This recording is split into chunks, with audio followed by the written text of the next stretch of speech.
তোমার প্রেমের মুগ্ধতা লেখিকা তরুনিধি পর্ব ৩৪-৩৫। সকালে ঘুম ভাঙলেই নিজেকে রুদ্রের বাহুতে আবিষ্কার করে মুগ্ধতা। রুদ্র শক্ত করে জড়িয়ে ধরে আছে তাকে। রুদ্রের শরীরের নিচে মনে হয় পিষে যাচ্ছে সে। এখন এই গন্ডারটাকে না সরালে নির্ঘাত এখানেই দম আটকে মরবে মুগ্ধতা। তারপর ব্রেকিং নিউজ হবে, স্বামীর নিচে পড়ে এক গৃহবধূর মৃত্যু। ছি, কি ডিসগাস্টিং হবে ব্যাপারটা। মুগ্ধটা টেনে টুনে রুদ্রকে তার শরীর থেকে সরাতে চাইলে সে একটু নড়ে চড়ে আবার মুগ্ধতাকে জড়িয়ে ধরে শুয়ে পড়ে। মুগ্ধতা এবার বিরক্ত হয়ে রুদ্রের বুকে ধাক্কা দেয়। রুদ্রের ঘুম সামান্য হালকা হয়, সে মুগ্ধতার কোমর শক্ত করে জড়িয়ে ধরে মুখের কাছে মুখ নিতে যাবে। মুগ্ধতা তাড়াতাড়ি হাত দিয়ে নিজের মুখ ঢেকে নেয়। রুদ্র বিরক্তিতে চ জাতীয় উচ্চারণ করে। এক হাত দিয়ে মুগ্ধতার হাত সরাতে সরাতে ঘুম জড়ানো কণ্ঠে বলে, এমন করো কেন জান, সকালে অনেক পাই। মুগ্ধতা মুখের থেকে হাত সরিয়ে বোকা বোকা ফেস করে বলে, কি পাই আপনার। রুদ্র আলতো করে মুগ্ধতার গলায় নাক ঘষে বলে, বুঝো না।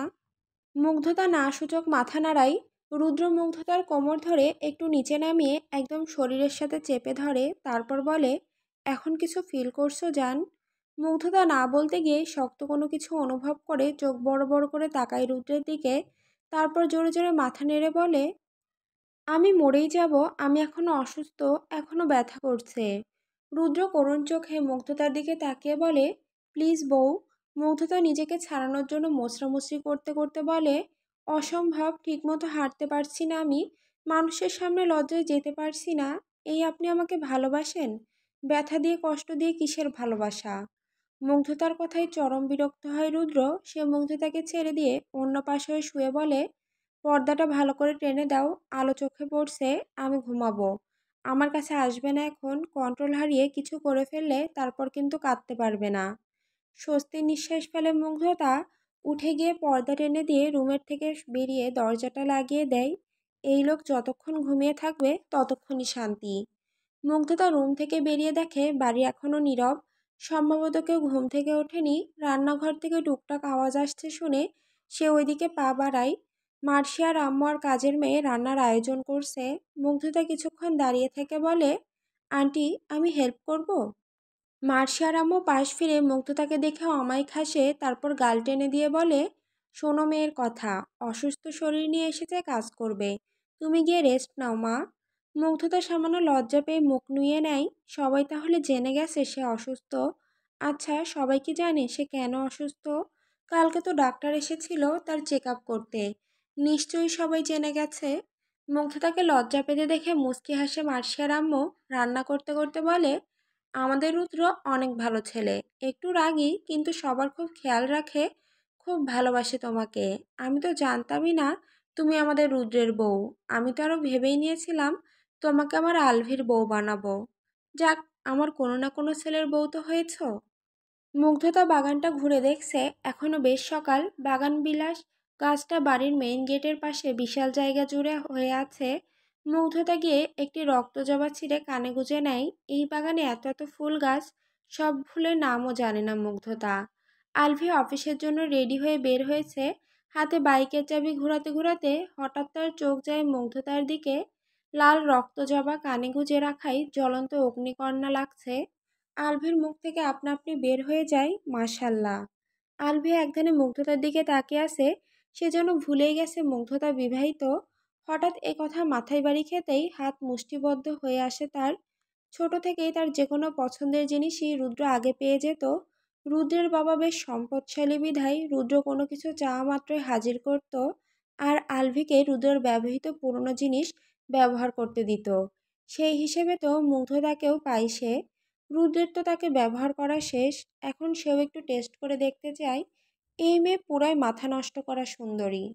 আলভি হেঁটে গিয়ে মুগ্ধতার পিছে দাঁড়ায়। লম্বা শ্বাস নিয়ে মুগ্ধতার ঘ্রাণ নেয়। মুগ্ধতার বেলি ফুল ছিঁড়ছিল মালা গাঁথবে বলে। মুগ্ধতা যেই পিছে ফিরে হঠাৎ আলভিকে দেখে ভয় পেয়ে যায়। আলভি মুগ্ধতাকে ভয় পেতে দেখে বলে, রিল্যাক্স ভাবি, এত ভয় পাওয়ার কি আছে, খেয়ে ফেলবো না। তবে যদি আপনি পারমিশন দেন তাহলে একটু টেস্ট করতে পারি। মুগ্ধতা এলোমেলো দৃষ্টি ফেলে সাইড কেটে চলে যেতে নিলে আলভি পট আটকে বলে, আরে আরে ভাবি, মাইন্ড করলেন নাকি? তবে কি করব বলেন, বিবাহিত মেয়েদের প্রতি আমার ইন্টারেস্ট বরাবরই একটু বেশি। অনেক আনস্যাটিসফাইড ভাবিরাই আমাকে নক দেয়, আর আমি হচ্ছে দয়ার সাগর, না করতে পারি না। চাইলে আপনিও বলতে পারেন একদম প্রাইভেট থাকবে, চোখ টিপ দিয়ে। তারপর আবার চাবি ঘোরাতে ঘোরাতে চলে যায়। মুগ্ধতা শক্ত হয়ে দাঁড়িয়ে আছে, চোখে জল ভিড় করেছে। সে আর কিছুতে এখানে থাকবে না, রুদ্রকে বলে আজই চলে যাবে। মুগ্ধতা দৌড়ে রুদ্রের রুমে যায়, গিয়ে দেখে রুদ্র আয়নার সামনে দাঁড়িয়ে শার্ট পরছে। মুগ্ধতা গিয়ে তার সামনে দাঁড়ায়। রুদ্র আর চোখে মুগ্ধতার কাজ দেখছে আর নিজের কাজ করছে। মুগ্ধতা রুদ্রকে উদ্দেশ্য করে বলে, আমরা ঢাকায় ফিরবো কবে?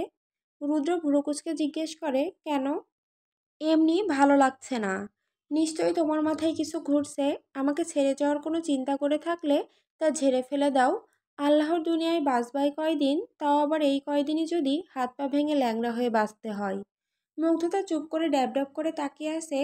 এই লোক তিল থেকে তাল বানানোর জন্য এক্সপার্ট। সবাইকে নাস্তা খেতে ডাকছে, তাই রুদ্র মুগ্ধতাকে তাড়াতাড়ি আসতে বলে চলে যায়। নাস্তার টেবিলে সবাই খাচ্ছে, রুদ্রের চাচি খাবার বেড়ে দিচ্ছে। মুগ্ধতা মাথা নিচু করে খাচ্ছে।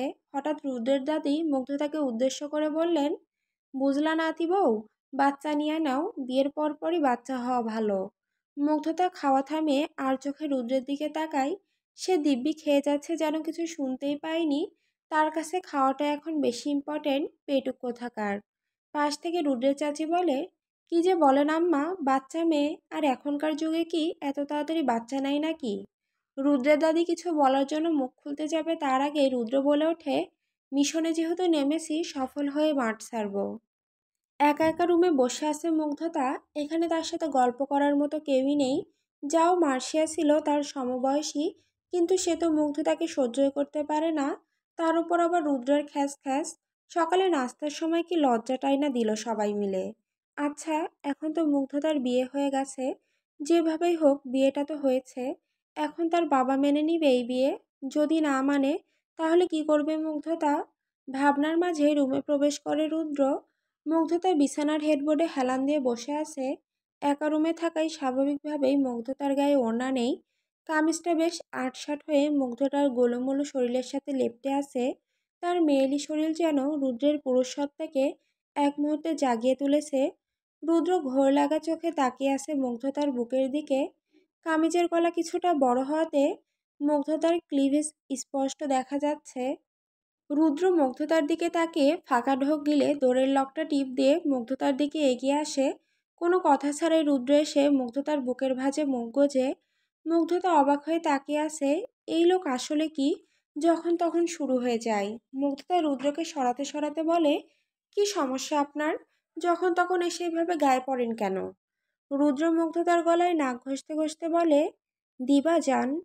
মুগ্ধতা বিরক্ত হয়ে বলে, কি দিব? হ্যাঁ, আপনার সারাদিন ফষ্টি নষ্টি করা ছাড়া কি আর কোনো কাজ আছে? এগুলো ঠিক হচ্ছে না, বুঝলেন? আমাদের পরিবার মেনে নিলে তবেই আমরা। মুগ্ধতার কথার মাঝেই রুদ্র মুগ্ধতার পা ধরে টেনে তার নিচে ফেলে দেয়। মুগ্ধতা রুদ্রের ইন্টেনশন বুঝতে পেরে হু হু করে কেঁদে উঠে বলে, অনেক কষ্ট হয়, প্লিজ। রুদ্র মুগ্ধতার গলায় ছোট ছোট চুমু দিতে দিতে হাঙ্কি স্বরে বলে, আস্তে করবো babe. I know it's too much big for you, but what can I do? Please একটু অ্যাডজাস্ট করে নাও পাখি। I am losing my control. Rudra ধীরে ধীরে বিচরণ করতে থাকে মুগ্ধতার মাঝে। মুগ্ধতাও যেন আজ কিছুটা সায় জানাতে চাচ্ছে। উন্মাদনা শুরু হয় দুজনার মাঝে। রুদ্র যেন নিজের মধ্যে নেই। সে যেন সর্বোচ্চ সুখ নিতে ব্যস্ত। এতক্ষণ যাবৎ খুব জেন্টাল থাকলেও এখন যেন সে বদ্ধ উন্মাদ। তার শক্তির সাথে আর পেরে ওঠে না মুগ্ধতা। তার গোঙানি এখন চিৎকারে পরিণত হয়। সে কোনো মতে বিছানার চাদর খামচে ধরে। মুগ্ধতা ধরা গলায় আটকে আটকে বলে, আর পারছি না, প্লিজ থামুন। রুদ্র করুণ স্বরে ফিসফিসে বলে, হয়ে আসতে যান, আর একটু সহ্য করো, মরে যাচ্ছি কলিজা, উফ। মুগ্ধতার যান যায় যায় অবস্থা, মনে হচ্ছে কোমর থেকে পা অবধি অবশ হয়ে আছে। রুদ্র তার ঠোঁট কামড়ে ধরে আছে, ওকে শক্ত করে জড়িয়ে ধরে আছে। বেশ কিছুক্ষণ পর রুদ্র মুগ্ধতার পাশে শুয়ে পড়ে। রুদ্রের শরীর সম্পূর্ণ ঘেমে একাকার হয়ে আছে। মুগ্ধতার শরীরের সাথে চাদর পেঁচিয়ে ফুঁপিয়ে ফুঁপিয়ে কাঁদছে। নাক টানার শব্দ পেয়ে রুদ্র পাশ ফিরে ভ্রুকুচকে তাকায় মুগ্ধতার দিকে। তারপর মুগ্ধতাকে জড়িয়ে ধরে একটু কাছে এনে আদুরে সুরে বলে, কি হয়েছে জান, বেশি ব্যথা করছে? মুগ্ধতা রক্তলাল চোখ রুদ্রের দিকে তাক করে বলে, না, ব্যথা কেন লাগবে? অনেক আরাম লাগছে। রুদ্র এক ভ্রু উঁচু করে বলে, সিরিয়াসলি পাখি, এত আরাম পেয়েছো? তাহলে আরেকবার হবে নাকি? মুগ্ধতা এবার ঠোঁট ভেঙে কেঁদে দেয়, আপনি অনেক নিষ্ঠুর, একদম দয়া মায়া নেই। কত কষ্ট হয়েছে আমার জানেন? তোমার বয়স কত? মুগ্ধতা হাঁ করে তাকিয়ে আছে, এই লোক কিসের মধ্যে কি বলছে, এখানে তার বয়স আসলো কোথা থেকে? মুগ্ধতাকে চুপ করে থাকতে দেখে রুদ্র একটু জোরে বলে উঠল, কি ব্যাপার বলো। 17। হুম। আর আমার বয়স জানো? মুগ্ধতা জিজ্ঞাসু দৃষ্টিতে তাকিয়ে মাথা দুই দিকে নাড়ায়। রুদ্র ফের উত্তর দেয়, 27 বছর। যখন লাইফে প্রথম যৌবনের উত্তেজনা অনুভব করেছি তখন আমার বয়স 14 কি 15 হবে। 12 বছরেরও বেশি সময় ধরে নিজের যৌবন পুষে রেখেছি। তুমি কি বুঝবে আমার কষ্ট? তুমি তো সবেমাত্র যৌবনে পদার্পণ করেছো, তার মধ্যে স্বামী পেয়ে গেছো। আর আমি একা একা ছটফট করেছি এতগুলো বছর। যেদিন থেকে বুঝতে পেরেছি আমার পিচ্চিটাও যুবতী হয়ে উঠছে, সেদিন থেকে নিজেকে সামলানো তো আরও কষ্টকর হয়ে পড়েছিল। তোমাকে কাছে পাওয়ার কামনা কুরে কুরে খাচ্ছিল। তুমি ছোট বলে নিজের মনকে সান্ত্বনা দিয়েছি। বিয়ের পরও ভেবেছিলাম তোমাকে আরও সময় দিব, কিন্তু তোমার যে দেহ, ভাইরে ভাই, আগুন লাগিয়ে দেয় আমার শরীরে, মাথায় নষ্ট করে দেয়।